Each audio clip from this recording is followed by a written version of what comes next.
May Allah increase in our reward for commemorating the difficulties of Ahl-e-Bait.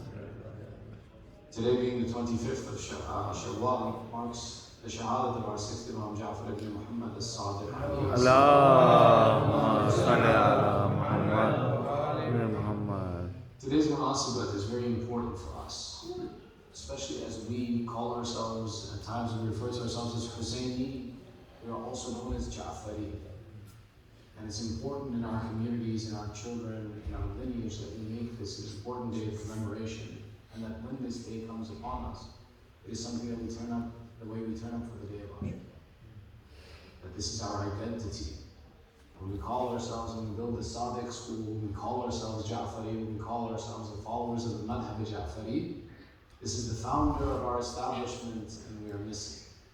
Not a good quality, we have to work on this as a developmental. In looking at the beginning of our discussion, we see in Surah Furqan, verse number 57, Allah explains when the people asked, Ya Rasulullah, how can we reward you for this? The very famous ayah comes, قُلْ لَا أَسْأَلُكُمْ عَلَيْهِ أَجْرًا إِلَّا الْمَوَدَّةَ بِالْقُرْبَى. However, this is another answer that Allah presents as well too, where He says, when they say, they ask you, Ya Rasulullah, how shall we compensate you? And they want an answer that's different from this idea of loving the Ahl-e-Bait. Allah says, قُلْ مَا أَسْأَلُكُمْ عَلَيْهِ مِنْ أَجْرٍ إِلَّا مَنْ شَاءَ أَنْ يَتَّخِذَ إِلَىٰ رَبِّهِ سَبِيلًا. Allah says, say to them that I don't want any reward from you, except those who want to find a pathway to get closer to their Lord. Allah is telling the Prophet to teach the people that follow the example of Ahl-e-Bait, not because it benefits Rasulullah, but because it benefits you. It is a path by which we can learn.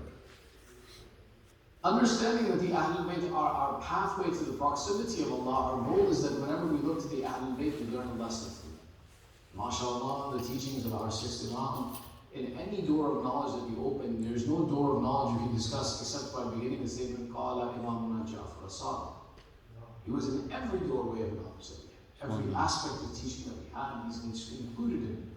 Therefore, the idea of any conversation, and which is why the idea of commemoration, remembering and memorializing this event is a great loss for us, because there is nothing that we know about Islam had it not been for Imam Sadiq.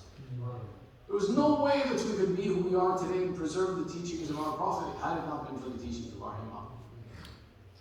So it's important that we commemorate this day, we spend time on this day, we discuss these affairs, and anything that we discuss in these affairs, إِلَّا مَنْ شَاءَ أَنْ يَتَّخِذَ إِلَىٰ رَبِّهِ سَبِيلًا. Anything we discuss about the Ahl-e-Bait is taking a direction in the closest path back to Allah. As such, briefly we'll discuss one narration from our sixth Imam that's an important process of teaching and learning about lifestyle. In this aspect, today you've noticed that there are many articles about 5 habits that millionaires or billionaires, they don't talk about millionaires, they talk about billionaires, start their day with. Our successful leaders start their process or think of these things when making decisions, or essentially society is always, because humanity has a desire to look up to someone. Humanity has a need to look up to someone, which is why even the aspect of Allah teaching His religion on this earth was never by just giving us the book. Those who say that the book is sufficient, Hasbunallah kitab, they're liars. It's not possible. Otherwise, had that been possible, Allah would have never paired Anbiya and Rasul with His message. That Allah gave the book to messengers is because humanity needed an example. It needed someone to look up to, and therefore the nature of humanity is the desire to look up to someone and to follow their example. So, Allah gave His books, His instructions, to His Anbiya, set an example in society through the A'immah. And for us, when we want to improve ourselves, you want to have a good life, you want to be successful, you want to be rich, don't look to the example of these people who have no mention of theirs before and no mention of them will remain after they're gone, but rather look to the example of those people who have been immortalized in the perfection of their example and their words since the time of Rasulullah until the day of judgment. Sallu ala Muhammad wa ala Allahumma salli ala Muhammad. Quite very briefly, in Bilal from Ahl-e-Bait, a narration is quoted where a man comes to our sixth Imam and asks him, Ala madha banayta amruka ibn Rasulullah? On what have you made your actions, and what are the principles by which you have lived your life and fulfilled your command? In the answer to this question, Imam Sadiq says, بَنَيْتُ أَمْرِي عَلَىٰ أَرْبَةِ الْفُسُولِ, on 4 principles that I build my life and my actions. The first, أَنَّ عَمَلِي لَا يَعْمُلُ غَيْرِي فَأَجْتَهَدْ. ثانيا, the second one, عَلِمْتُ أَنَّ اللَّهَ مُطَّلِعٌ عَلَيَّ فَاسْتَحْيَيْتُ. The third, عَلِمْتُ أَنَّ رِزْقِي لَا يَأْكُلُ غَيْرِي فَاسْتَأْمِنَنْتُ. عَلِمْتُ أَنَّ آخِرَ أَمْرِي الْمَوْتِ فَاسْتَعْدَدْتُ. These 4 points are what we'll mention very briefly for the shortage of time and understanding that what were the 4 principles upon which Imam Sadiq built his entire life. This teacher of ours, who taught over 17 subjects on a daily basis, where over 4,000 students would sit and listen to his lessons, what were the principles by which he lived his life, such that if you and I today were to have principles of a successful life, there would be no better way than to follow the principles of our 6th Imam Jaffer ibn Muhammad as-Sadiq.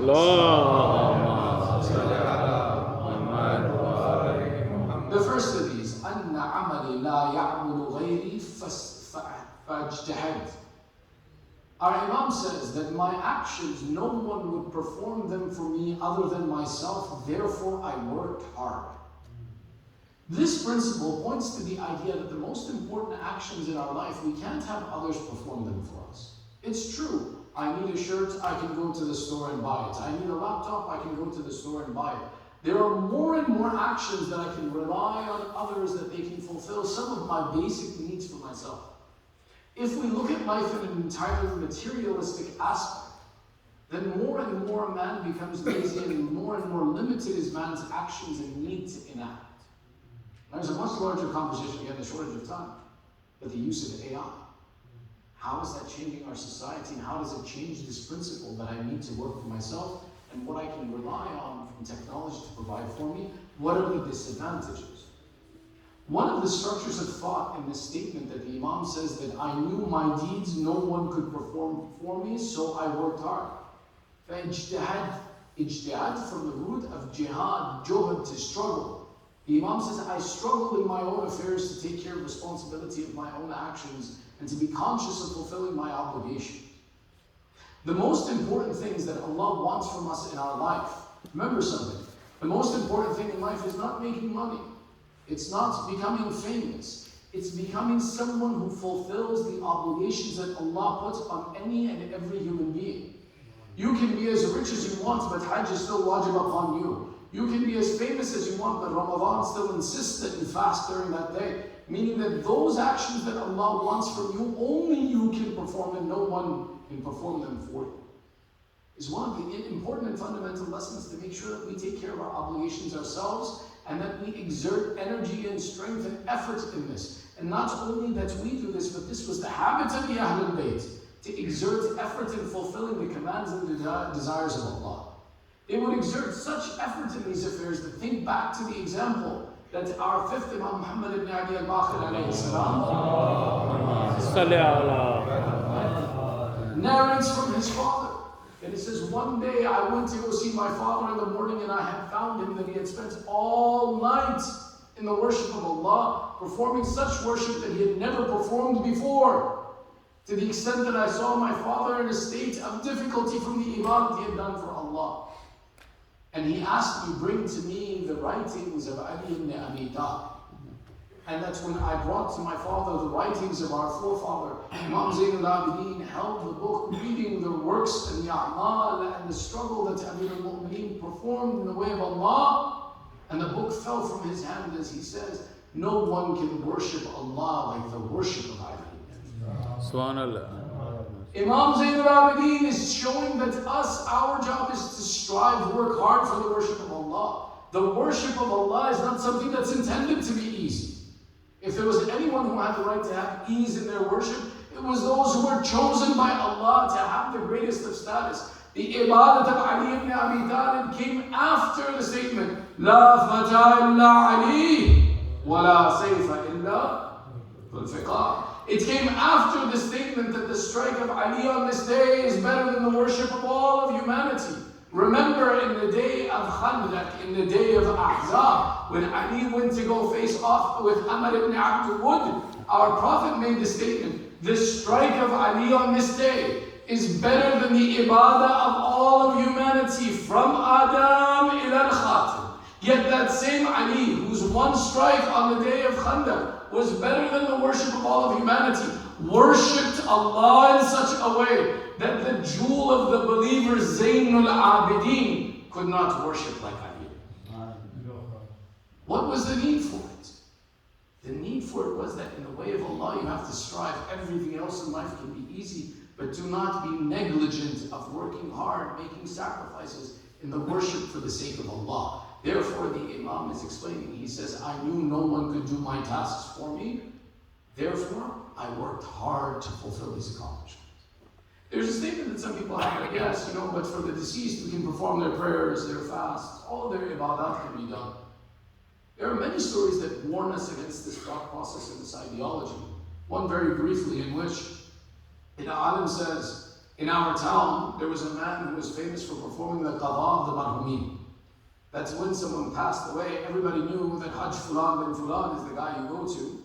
And he'll do the qada of your parents' fasts, he'll do the qada of your parents' prayers, he'll do the qada of their wajibat. He says, one day I went to go visit this Haji Fulan. We'll call him Fulan because I don't want to bad name anyone by the name of Ali Abbas. Anyway, he says, I went to his house and he says, oh, let me bring something for you. And he opened his storeroom, his khazana, they would keep all of their goods in. And the Sheikh says, I saw this room overflowing with food and goods, that there's no way this man made enough money to buy all of this food and goods. And I said, Haji, where did you get all this food and goods? How did you get all of these things? He says, oh, Sheikh, people, they hire me to perform the qada of their parents, and we're in a poor village, so people don't have money. They pay me in produce, in products, and what they grow, and what they harvest, and what they earn in wheat and flour, whatever they happen to have is what they pay me. He says, Haji, but I see your storeroom so full of goods. How many people have you taken niyabat for? He says, oh, hundreds. Every person in this house has given, in this city has given me niyabat. He says, have you performed at all? He says, Sheikh, astaghfirullah. He says, what do you mean? He says, Sheikh, that zalim didn't perform his amal in his life. Now that he's dead, poor me, I have to perform his deeds. No, Baba, I don't do this. No one will take responsibility for your actions like you will. No one will fulfill your wajibat like you will. And hence our responsibility and our priority is to make sure that if Allah has demanded something from me, no one will perform that action for me, and that I need to work hard to fulfill that action. The second of these points, Sallu ala Muhammad wa ala Muhammad. Allahumma salli ala Muhammad wa ala Muhammad. علمت أن الله مطلع علي فاستحييت. I knew and I know that Allah is aware of every action that I perform and everything that I do. Therefore, I became modest and possessed haya in my life. This haya and this modesty sometimes becomes an attribute of socializing in public. That's amongst people. No, I can't eat all of this, or no, I don't eat this or drink this. Why? Because Fulan bin Fulan is sitting out of respect. And we have this aspect of being modest in front of people. And we practice this modesty as a social exercise. But the true modesty is that modesty of the person who is conscious of the presence of Allah at all times. The one who acknowledges and knows that Allah is aware of everything that I do, and Allah holds me to account for every action. Therefore, I should be careful in those things that I do, that even when no one is looking, Allah is looking. This aspect of modesty in today's time is something that we should be more aware of, yet we are less aware. We should be more aware of it because we know that these devices that we carry in our pockets are always listening to us. They're always aware of what we're doing. To the extent where if you go to the supermarket and you talk about fried chicken, for the next week you'll be seeing ads of fried chicken in your phone over and over. I mean that from a real example, I'm not making it up, it's true. But if I'm aware that even this object in my phone is listening and paying attention and reacts to my behavior and my desire, then why should I be surprised or it would be difficult for me to understand that the one who created me and brought me into existence is always paying attention to my actions and my behavior? Yes, sir. The reason that this modesty is so important, especially the sign of the mu'min, is that he is modest even when he is alone. That statement, in the old days, they said, modest from what? Now, we know modest from what? Modest from your cell phone. Modest from the anonymity of the internet. Modest from the aspect of social media. That what you do alone, you think no one knows. You think the greatness and the vastness of the internet will protect you and hide your misdeeds, and that no one will know that when I'm alone with this device, what's going on. Allah is aware. And this is what the Imam is telling us, that remember, always be conscious that Allah is aware of what you are doing. Allah knows what you are doing, therefore be modest even in that aspect. There is a tool and technique, again, for shortness of time, I'll mention it quickly, in the process of how to develop this modesty. One of the aspects of developing this modesty is through the action of prayer. There are instructions that were given to us of how to pray in such a way that we are cognizant of Allah, and famously, it comes in the conversation between Abu Dhar and our Holy Prophet. The longer hadith, there's even a narration that comes from Imam Sadiq where he answers 3 times to 3 different people on how to increase concentration in prayer. He says, pray that you are focused on your turba. Then he says, pray in such a way that it is the last prayer you will ever say in your life. And finally he says, pray in such a way as if you could see Allah, but acknowledge you can't see Him. So know that Allah is watching you, and pray in a way that you are cognizant that Allah is watching. The beauty of Imam Sadiq's teaching in this, and we have to mention, is the process of how the Imam develops the character of the individual. He says the first part of being distracted is being distracted by physical elements around you. So how do you break the distraction of physical elements around you? Focus on your place of sajda. Don't let your eyes wander, because that will prevent you from physical distraction. The second aspect of distraction is mental distraction. When I'm thinking about what do I have to do tomorrow? What do I have to do next? What do I have to do when my prayers are finished? So the Imam gives the instruction. He says, focus in this by thinking this is the last action you will ever do, and you will die after this action. He gives me the aspect of mental focus. That if there's nothing I can do after this, then who cares what was coming next? I won't be able to do it anyway. Let me just concentrate on the task at hand. Finally, he says the third distraction that we face is the distraction of the ego and of the self and of the nafs. That I have nothing else to do than, man, what a great ruku I just performed. What a great sujood I just performed. We remember previous conversations. We remember different things in our salat. So the Imam says, pray in such a way that as if Allah is watching you, not another human being. Allah is the one watching you. How would we pray if the most respected and dignified, the Creator, was watching us? He says, pray in such a way that you acknowledge that while you can't see Him watching it, He is still watching and aware of it. This aspect of building this thought process that Allah is always watching through our salat comes into the implication in the rest of our life of developing our modesty. The third of these points, Sallu ala Muhammad wa ala Muhammad. Allahumma salli ala Muhammad wa ala Muhammad. علمت أن رزقي لا يأخذ خيري فاستأمننت. I knew and I acknowledged and I recognized that no one can eat my share of sustenance except for me. Therefore, I came to peace and had confidence that no one can take my risk. In Islam, it is from the responsibilities of the man to do juhud and to go struggle to earn an income.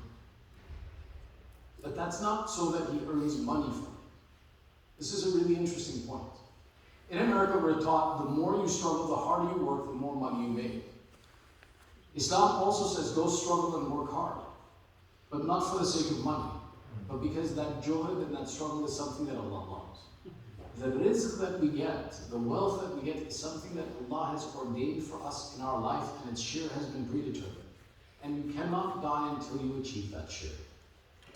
These two items in the philosophy of Islam are separated. That what is my income and my wealth, and what is my responsibility to work hard. Now what happens is some people take this the wrong way. And they say, well, if Allah has guaranteed my rizq, then I don't need to work hard. I'll just sit home and it'll come to me eventually. No, Allah says, I want to see you struggle and work hard, but what you earn is from me. Therefore, struggle in the way of your rizq in such a way that it doesn't overtake your life, because what I'm going to give you is what I'm going to give you. Now, this is a really lengthy conversation, understanding the philosophy and having the confidence that Allah provides our income and our sustenance. And we have to go out and work for it, but the amount that we earn is Allah's discretion. And there are many examples of this. There are examples where, for example, in Muslim countries and other places, There are two shopkeepers who sell exactly the same items. Exactly the same. And that's it. In Muslim countries, even here, you see the same Dunkin' Donuts every 50 feet. Especially in New Jersey, it's something special. But why is it that one is busy and the other one is empty? The food's the same. Literally the same, produced from the same location. And Alim says, and he explains the story, he says, when seeing these two shopkeepers selling identical things, both selling the simple things that you eat in your house, the staple foods of rice, salt, sugar, lentils, I saw both of them selling the same product. One had a line where people were waiting, and the other one was completely empty and nobody was there. Upon first sight, I saw the same products in both shops. I couldn't understand, why are people waiting here and no one's there? They can just get out of line and step over there and buy the exact same item. Same thing with Dunkin' Donuts. You could get the same thing anywhere, but there's one place that has a line, the other doesn't. And the scholar says, he says, I asked the guy out of curiosity, I said to the guy in front of me, do you mind if I ask you what are you buying? He says, I need to buy some sugar. He says, you're waiting in line for sugar? He says, yes. You know that shop sells the same sugar? He says, I know. He says, then why don't you go there? He says, no, this one's sugar is sweeter. Is it possible for sugar to be sweeter from one shop than another? No. The reality is that Allah, whether we do the work, the same work both of these men are doing, but one Allah put khayr, one Allah put goodness in, one Allah put idafa and barakat in, and one He didn't. Similarly, there's a story, again, short of time, one more story. Sallu ala Muhammad wa ala Muhammad. Two brothers, one sells honey, one sells vinegar. Vinegar is not sweet. Honey should sell itself. But the one who sells honey is poor, and the one who sells vinegar is rich. The wife of the honey seller says to him, and she says, why is it that you are poor and he is rich? You're selling honey, it sells itself.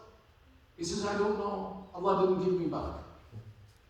Sometimes it's true. Maybe Allah didn't give barakah, but this wife decides she wants to see what's the difference between the two brothers.